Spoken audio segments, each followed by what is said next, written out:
tanghali po sa ating lahat mga kabisig. Kung talaga kayo mga kabisig yan. Alright. So maulang tanghali po tayo. Pasensya na kayo at tingangin ulit nakapag-vlog. Salamat po pala sa mga nag-subscribe at nagtibala sa aking channel. Pero pasensya na kayo at ngayon lang ko lang makakapag-upload ng aking video dito sa YouTube channel ko. So mga kabisig, gaya ng napanood nyo last time na ako'y buo na yung aking food cart at ready na po ang aking yun para ako'y makapaghanap buhay na kung saan man ako mapadpad ng aking paglalako ng aking tusok-tusok kung tawagin ng ating mga customer. Gusto nila magtusok-tusok iba magtusok na may sauce, iba-ibang sauce. So yan, salamat sa ating mga subscribers at sa mga nag-unsubscribe na balik naman kayo para kawan nyo na supportan naman yung channel ko, diba? At ito nagbabalik ang inyong lingkod, your service. Yan. Tayo ko ay dito nakapusto ngayon sa may 7-Eleven. Makikita niyo yung aking likod. Bakit may sangga? Kasi ho mahangin. Ngayon ho, nagkataon naman na nagbablog ako, may maulan. Makikita ninyo. Yan. Kanina ho, maulan. Ngayon may tila-tila na. Yan. Kami ho ay merong resort dito. Dalawa ho yan. Old Group at saka ho ang isa ay MZ Resort. So yan, samahan nyo ako mga kabisig at tayo po ay magbablog for the meantime. At ito ang aking bablog, ito nga ang aking pinagawang food cart. Dito ko kami ngayon nakapwesto sa may tabi ng 7-Eleven. Yan, yun, kita naman ninyo yung sign ng 7-Eleven. Ano? Yan. So kasama ko din yung aking alalay. Yan, nakaupo ko din nanonood ko sa cellphone kong isa. Ayan. So, salamat po sa mga nag-subscribe sa aking channel. Maraming salamat sa inyong pagtitiwala. Pasensya na kayo at kung ako hindi ko lagi nakapag-upload sa aking video sa araw-araw ay dahil po sa ito, naging busy ho ako dito sa aking pagtitinda mga kabisi. Maulan ng inyong pasyal. So, yan ang aking mga customer at mga taga rito naman mga alam natin. Yan, tinatawag ang kanyang pinsan. So, yan mga kabisig. For today's vlog, papakita ko sa inyo ang aking paninda. Ano ba? Okay, samahan ninyo. At sana ay maging malakas itong ating pagtitinda kita dito sa lugar nito, 7-Eleven. Ating susubukan muna kung paano magbaga. Yun, ating sukay yun, pumasok sa loob. So yan, papakita ko naman sa inyo mga kabisig ang ating mga paninda. Wait lang po. A few moments later. Mga kabisig, nagbabalik. At makikita ninyo rito ang ating siomai. Dalawang klase po yan siomai natin. Meron po tayong dimsum at tiyema. Yan, magkaiba po ng gawa yan. So anong mga customer ng nakaraan kaya naghahanap po ng dimsum daw. At ako bumili rin ho. Medyo mahal nga lang po yung dimsum kaysa tiyema. Konti lang naman po yung diferensya. Pero benta ko 5 pesos each. So yan, hinahabol-habol nila. Meron na tayong prepared ditong sweet toyo. At sila na po bahala dito sa mga condiments na calamansi, chili oil, chili garlic, chili garlic, yan. At rin naman po yung regular na garlic lang po, hindi po mahalang.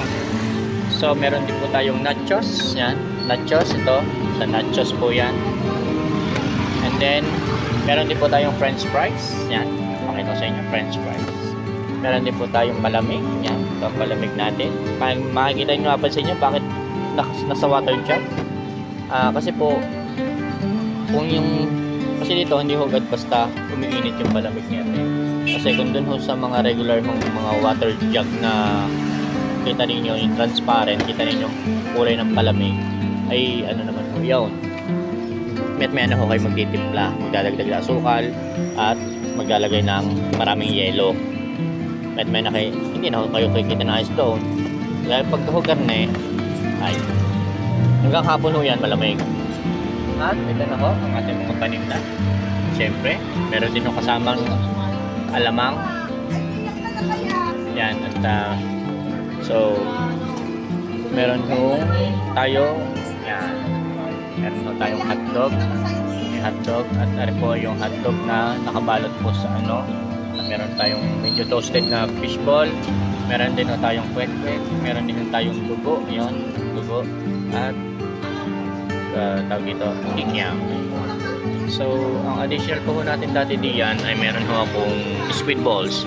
So, napansin ko medyo hindi naman ho saleable ang aking squid balls. Kaya, ito na po ang nangyari. Hindi ko na po siya naitinda. At yan. Meron din ho tayong shawarma with nachos. Nahanap po kasi nila yung mga shawarma na nasa pita bread. Eh, wala naman po tayo noon na mabilhan po na mura na pita bread. So, ito na lang po yung aking nangyari. Yan. Pakita ko sa inyo ang aking kabuuan, ang aking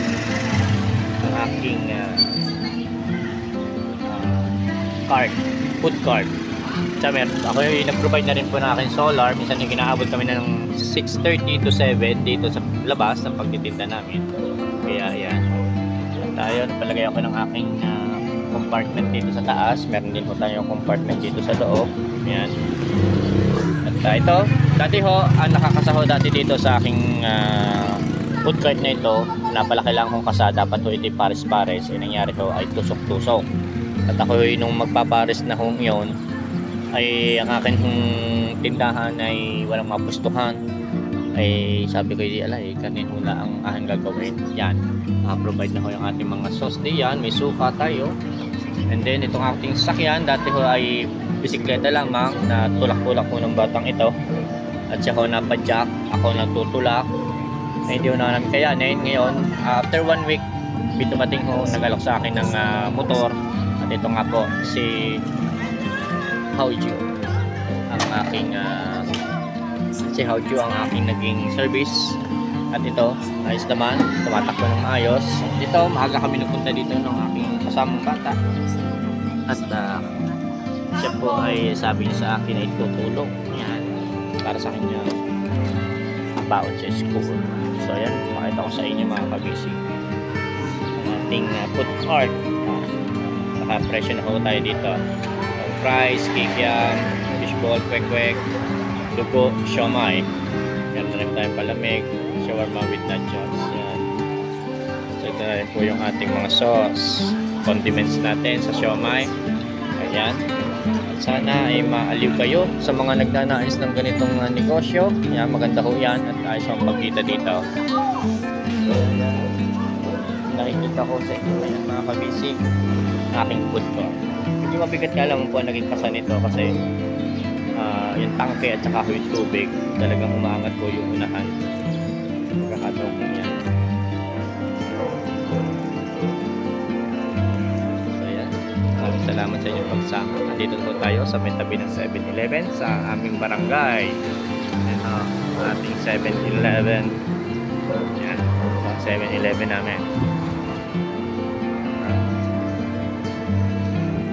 So, hanggang sa muli at mamaya ho ay tinitin ako kung matuloy ko pang aking pagbablog. Kasi ito, pinakita ko lang ko sa inyo naging kasa ng aking food cart. Ayan ho, more or less ay inabot ho ng more or less 40,000. Ang food cart pong ito ay nasa ano na siya 30 plus. Tsaka ho yung inilaman ko rito. Basta lahat-lahat na po mga naging expenses ko ay more or less 40,000 po. Yun daw naman po ay sabi ng iba ay madali kong makukuha ulit. May ibalik ko yung naging puhunan ko kung masipag lamang talaga ako sa aking pagtitinda. At hindi maaaring hindi natin sisipagan dahil wala naman iba tayong pwedeng maging hanap buhay kundi ito. Kaya pakisupport na lang po ng aking YouTube channel. Pakilike na rin po at pakisubscribe na rin po. Tulungan po ninyo ako mag-grow po ng aking YouTube channel at para ma-update ko pa rin kayo sa aking mga iba pang mga videos. At Ano ka mga kabisig, salamat sa inyong pagsama. Hanggang sa muli, ingat kayo and God bless. Salamat po sa mga bago kong subscribers. Till next vlog, I love you all. Pasensya na po kung ngayon lang po ako nakapag-upload ng aking video. Salamat sa inyong pagsama at panonood sa maikling oras. Ingat po and God bless sa inyong lahat.